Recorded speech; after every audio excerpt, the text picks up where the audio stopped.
All right. Welcome to the Unnamed Cybersecurity Podcast. I'm Chris. We have Carl. We found him. Um, the rumors of him being kidnapped last week that I started were untrue. Sorry about that. What is it, Carl?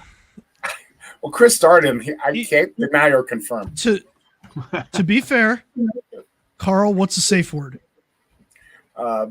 Peanut butter. It's definitely not Carl. Okay. So Actually, the T-bone is the correct. Dude, moving on to something different than that one. That is next. All right.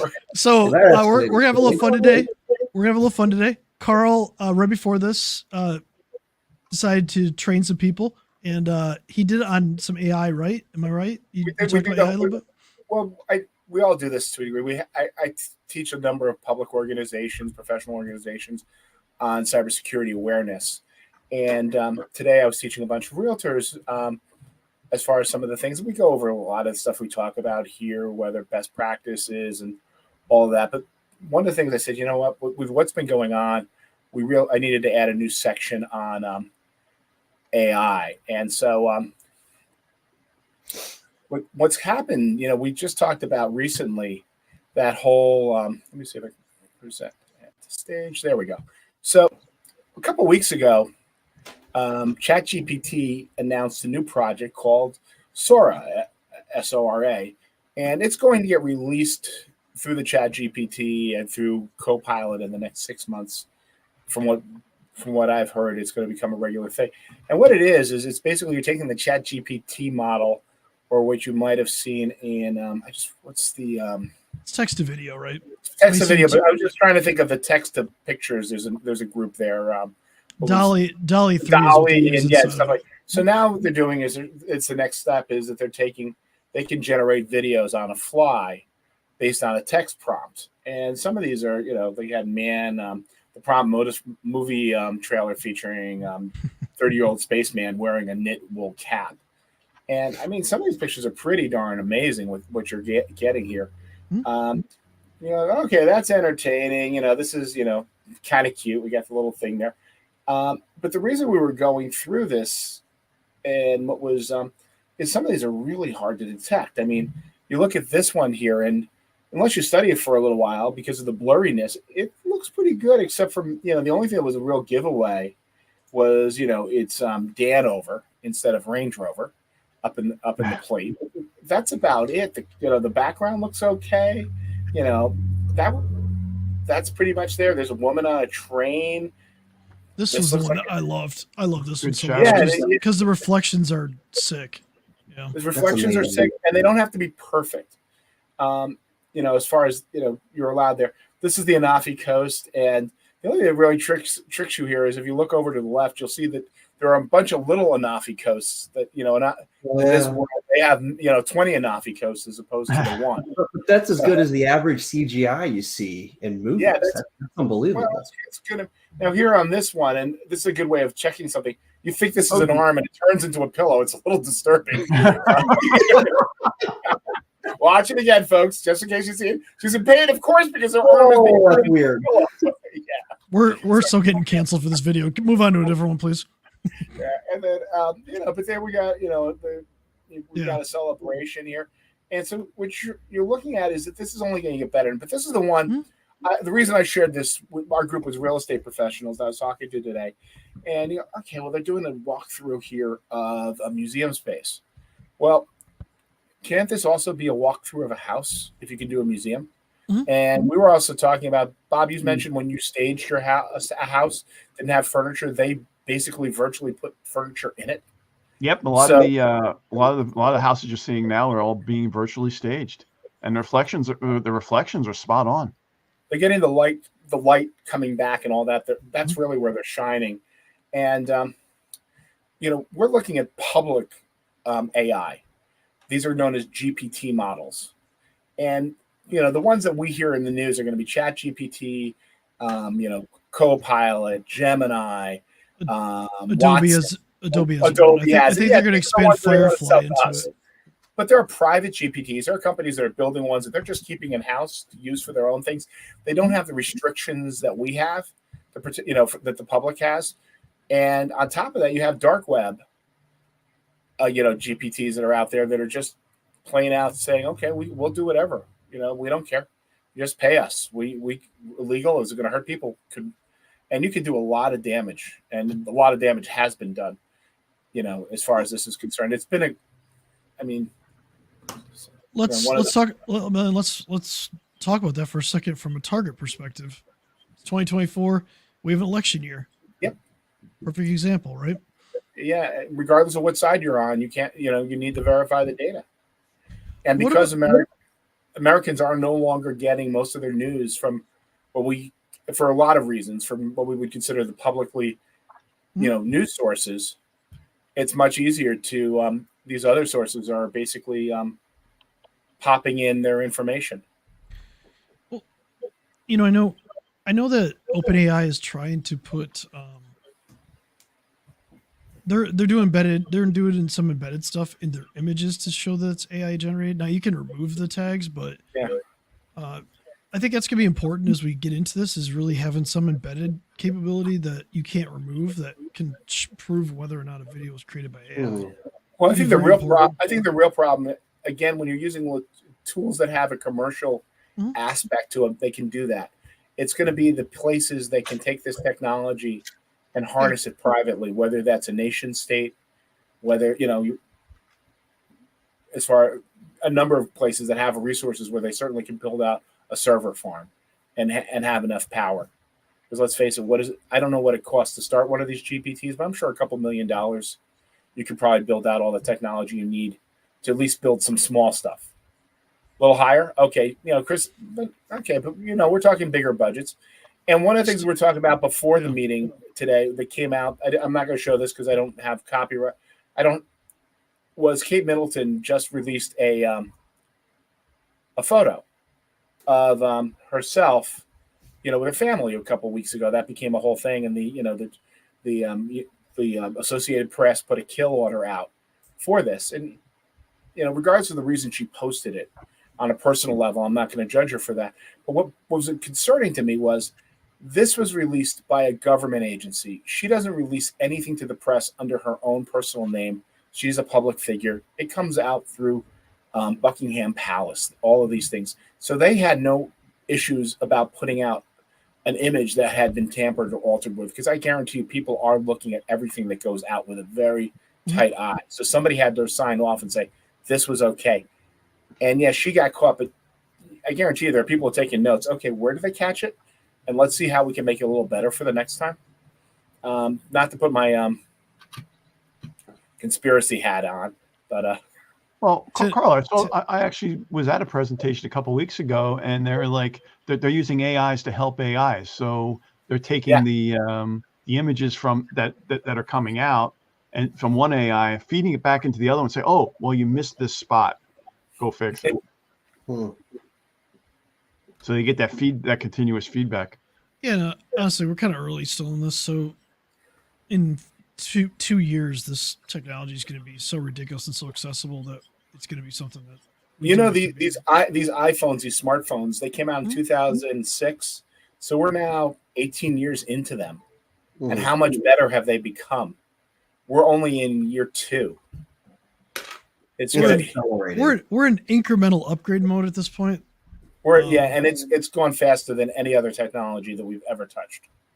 But it's really easy to, like, Apple's had a neural engine for a while for some AI tasks, right? It's not that far off that we're going to have an AI assistant in our pocket that's going to be real time, that we're going to be able to do things with, that doesn't require to go back to talk to a server like Siri does, or like even Google.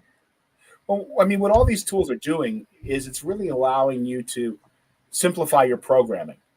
So you have a voice ability to program a video, which you would never, if you wanted to create an image like ones that are done in Dolly, or I forgot the other one. I'm going to remember it afterwards.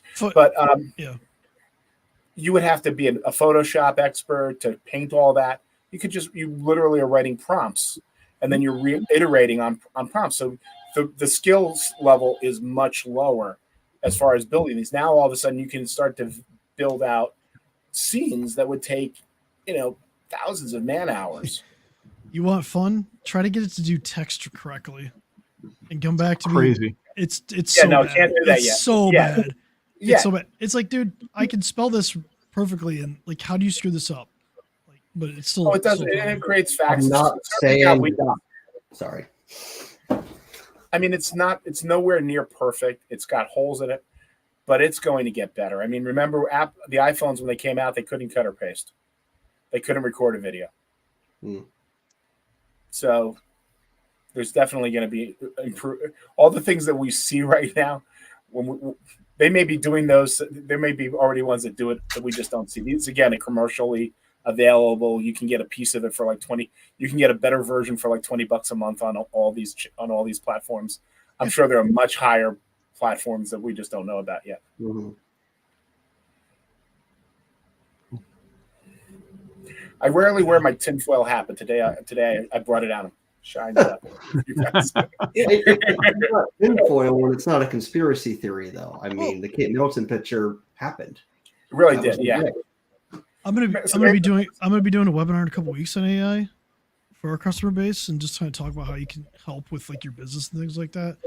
There's some really cool things you can do. It's still infancy, obviously you gotta be careful where you put your data, but it's a powerful a lot of workflow. Yeah, it's not going to end everybody's job.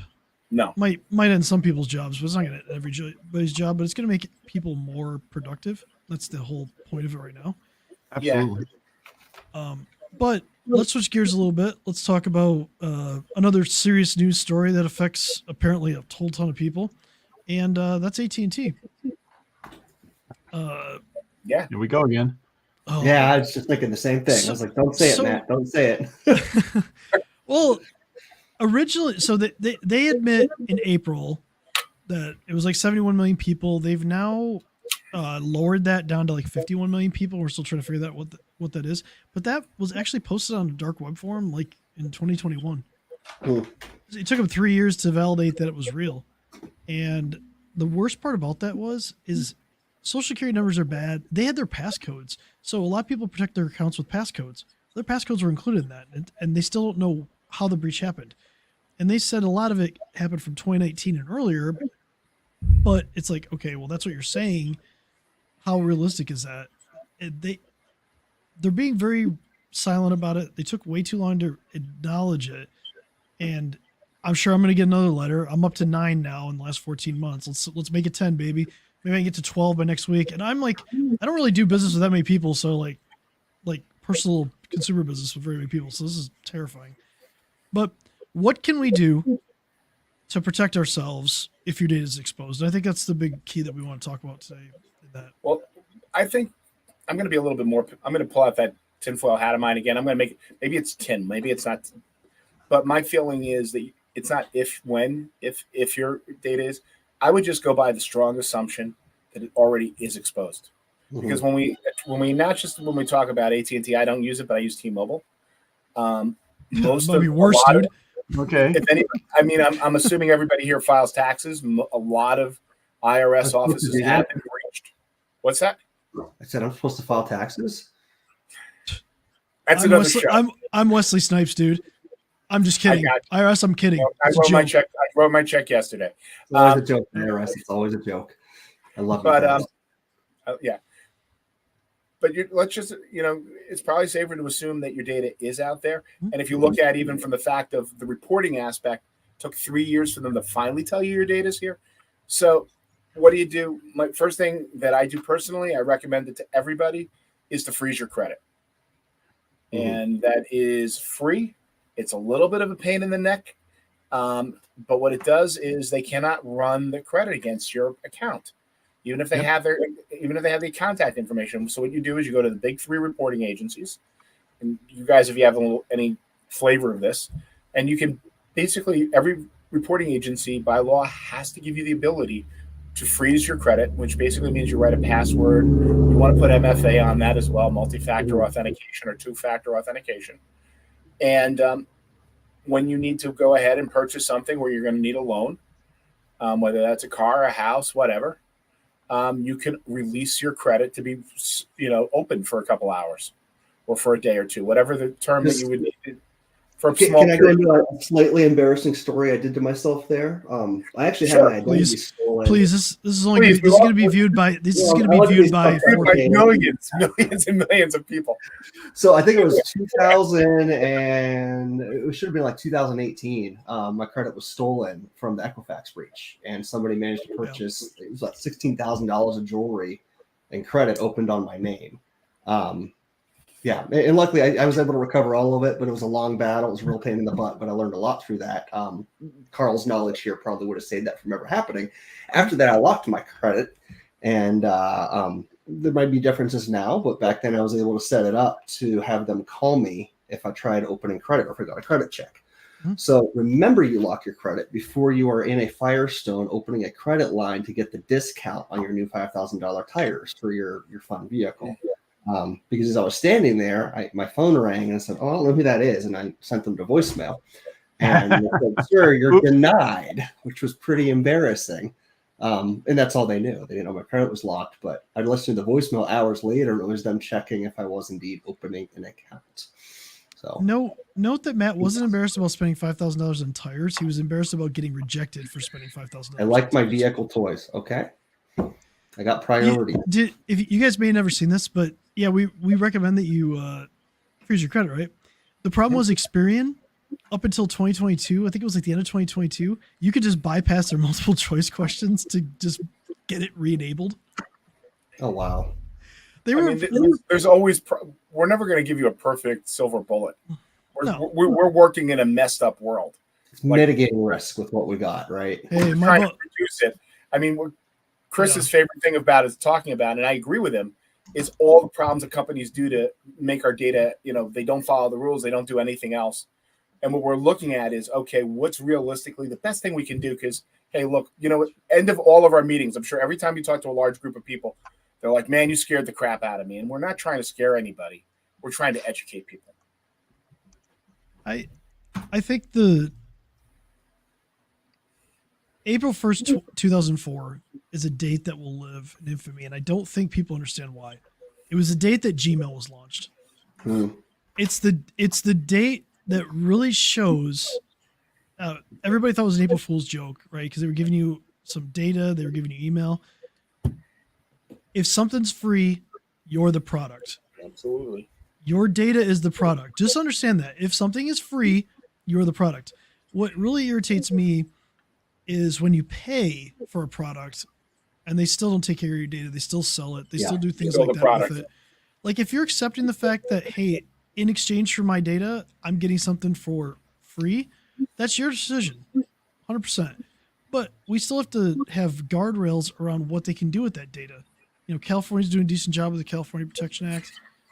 There's a new one that was just introduced in Congress that I really hope will get some steam. It's called the American Data Privacy and Protection Act. Mm-hmm. It's all around minimizing the data they can gather, they can store, and what they can do with it. It's something that's desperately needed in this country. This is a bipartisan issue. This is something that needs to get done because data brokers are out of control. They're out of control. We're behind in the U.S. We seem to be behind other nations. Even the new stuff that's coming in is still behind what Europe is. Mm-hmm. What Europe is having, I don't understand it. Even when we look at Apple and the stuff that they are doing with their trade, the restriction of trade and the monopolies, they're not looking at the App Store. They're not looking at other things to do. And the second one of these major countries or groups says, "Hey, we want to change it," they fold like a deck of cards. They do what we need them to. They immediately capitulated to Europe. They would capitulate to us. The EU is at the forefront of data privacy laws. It's not even close. And there's some states like Maryland just passed a good one. California, New York obviously have good consumer protection acts, but the problem you have is you have 50 states. Yeah. 50 different rules. We need one set of rules for data privacy. And some of what makes the U.S. great makes it complicated to do something like this. Yeah, exactly. I'm jealous that in California you can request for a company you used to work with to purge your data. Most other places you can't. I mean, they have your data. They have your data. I hate that my stuff is sitting around in old systems because we all know things get breached at some point. Yep. And it's just something that we need to talk about. We'll continue to talk about this But let's switch gears one more time. This is a Speaking fun story. of old systems, Yeah, speaking of old systems, this is fun and terrifying. San Francisco is basically Silicon Valley. I mean, yeah, the surrounding area is Silicon Valley, right? So all this tech, all this innovation, and then they finally admit that their San Francisco Municipal Transportation Agency runs on 5.25-inch floppy drives to control the trains. For those of you not sure, those are the ones that were actually floppy. Yeah, they were. Yeah. These things held at least 75, 175 kb. Thank you, Bob. Yeah, I see that, and I just think of that old game where we all died from dysentery or crossing the river. Oregon Trail? Oregon Trail, thank you. I see that, I just think of Oregon Trail. Hey, man. Hey, Like don't just... Matt, you have to see Oregon Trail, the musical. It's a great musical. That's a thing? You have just rocked. So Matt, did you actually ever use a floppy drive? What's that? Did you ever actually use a floppy drive? Oh, heck yeah. My first system to learn on and play with was an Apple IIe my dad brought home from work that was not going to suit business needs. We had a Commodore 64 in middle school, and if we got done with our math homework really fast, we could play it. So, of course, I'd blast through it just to go play some Commodore 64 and floppy. Load times, we complain about load times now, load times with floppy. Oh, yeah. I can hear it. I mean, the first computer I had didn't have a hard drive. It had 2 floppies. Mm-hmm. Well, that's could vibrate. To go back to the story.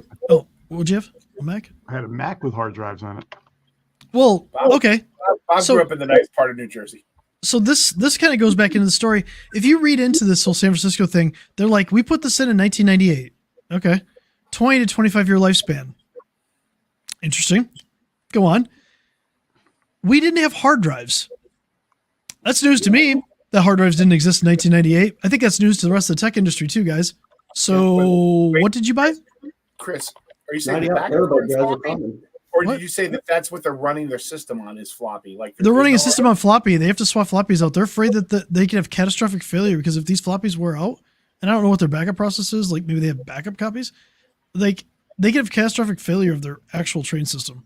Does no one even makes them anymore? I know the 3.5-inch getting made by 41 years ago. If their floppies wear out. For all of you who don't know what a floppy is made of, take a cassette. Remember cassettes and 8-tracks? That is what the floppy is made out of. And we know how durable magical stardust. Nobody actually understands it anymore. Yeah, no, but I'm saying the material-wise. Forget the magic that's in there. That's the structure of the guts of a floppy. They're very, very sensitive. Yeah. So specific to what this is, what they said when the train enters the subway portion, the onboard computer connects to the train's control system to run the train automatic mode. That's what's run off the floppies. When they leave the subway part, they actually turn it back into manual operation. So if you've ever been to San Francisco, the BART system, it's a combination of underground and above ground. And they're talking specifically underground is run off of this apparently, but floppies hard drives did exist in 1998, and they're saying that they can't move off this till 2030, and it's going to cost them hundreds. It could cost them hundreds of millions of dollars. Of course, it'll cost them hundreds of millions of dollars. It's the government. But the other part of it is, I'm just imagining what the day in the life of these poor BART operators are. Okay, we're going into a tunnel. I got to pull out that little cassette tray and pull out disc A. You know what I'm picturing? It's like the original Nintendo. They take it out. Blow it. No, these are the Nintendo's was cutting edge technology. That came in a plastic cassette. It was. So they would have only dreamed of getting a cartridge, man. The Nintendo cassettes would still be running without an issue. Yeah, exactly. This is epic. In 2020, one of the people around this told the San Francisco Chronicle that he learned that the system needed updates in 2007, but also said the lack of upgrades wasn't a looming crisis. Yes, it runs on DOS loaded from 5.25-inch floppy drives, but it's still serviceable. Again, this is why. Well, it's not going to get hacked. It's not connected to anything. That's a fair point. Yeah. I'm sorry. I've become more of a Reaganite. I'm from the government, and I'm here to help. They hired this genius. So Yeah. hacking aside, though, it's more about what's it going to cost if something truly fails. And Yeah, well, so here's the thing: if all of the trains that go as a subway are automatically controlled, and that's a requirement, they have to switch to manual control. What does that look like? I don't know. The answer: I don't run San Francisco's trains, but I'm sure it's got to be a big issue, right? It's got to be an issue if they have to do it when they go into a tunnel that they can't. They have to trust a floppy over a regular operator. Well, probably because the automatic train knows when to stop every time perfectly, right? If you start relying on humans, there's a level of error that can creep in there, and I'm assuming that's part of it. Do they have a policy when these guys go in to handle the things that they don't wear any metal or have any little magnets clicked onto them? Because that wipes out the. I mean, this is back that is waiting to happen. This Kindle box of a won't take much. We're 26 years in, dude. I think they kind of figured out the process part. It's more about just wearing it out. Like, what is the impact of this? So to go back to this, I had one story that I told on LinkedIn post on this. I went into a company and they were doing, they had a scanner that connected to a computer through a custom card that was built in 1995. They were still running Windows 95. Now this is like 4 or 5 years ago. This was the quality scanner for all of their parts. Not all their parts, but the ones they were pulling away for quality assurance. I looked at them and I said, "Do you realize this is a risk, right?" He's like, "What do you mean? I could just buy another piece of hardware." I'm like, "That card is a custom, it's a custom, card running on Windows 95, and you think you're just going to go find one of these off the shelf? Do you realize how much that would probably cost you?" And anyway, I ran from that prospect. I couldn't have gotten my car faster. Machine shops as well. Very specialized measurement devices. And there are places where we have older equipment that does. I mean, most submarines are running on Windows XP, but Microsoft has $1 billion contract with the Navy to support that stuff. So they do have the vendor in place. It's not like, but we can't get that stuff anywhere. And nobody, that's not for regular humans. Yeah, but we're talking about small business. That's small business for parts. This is a completely different situation. Even a mid-sized business can't get this stuff. Yeah. We're not, So we can poke fun at. It's just funny. I think the San Francisco thing is funny just because it's Silicon Valley. It's all about it's all about technology, all about innovation, and you have to running off of floppy drives. Really? Hey, these are at least 10 inches. These 1 are meg floppy drive. Yeah. 1 meg. There you go. 1 meg. But that's anyway, guys, we're running really late. I think that's a show for today. If you have any comments, questions, you want to this far through all this ranting, comment below. Also, please send all mail to our PO box number. It's also listed at the bottom. Yeah, I'm gonna get snippets saying hard drive in the middle of this after floppy. We need to turn this off. So read your mail if we have any. If you have a topic you want us to cover, let us know. We're glad that Carl's back. We're glad that Carl's found. Post down below if you think you know where Carl was last week. If you have a photo, please share that as well. And we'll see you next week. No way.